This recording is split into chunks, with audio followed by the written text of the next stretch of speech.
హరి ఓం తత్సత్. శ్రీ మాత్రే నమ. నా పేరు స్వామి ప్రదితానంద.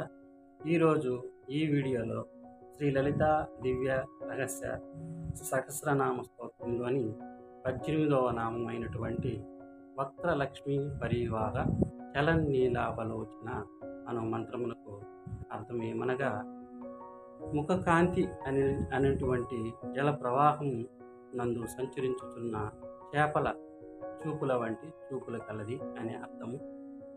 అలాగే కొంతమంది వీక్షణ అని చదువుతున్నారు, కొంతమంది లోచన అని చదువుతున్నారు.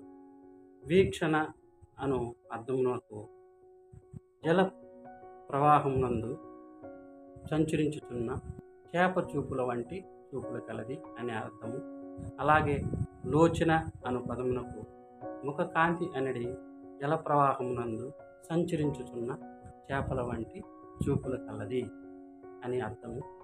ఇక్కడ చేప తన పిల్లల్ని చూచినంత మాత్రం చేతనే వృద్ధి చెందుతాయి. వాటికి పాలు మిగతా కార్యక్రమాలు చేయని అవసరం లేదు. అలాగే తల్లి జగదంబ అయినటువంటి శ్రీ లలితాదేవి సమస్త ప్రాణికోటిని తమ చల్లని చూపులతో చూచినంత మాత్రమే వృద్ధి చెందుతాయని అర్థము. అమ్మకు మరొక పేరు కూడా మీనాక్షి అని కూడా చెప్తారు.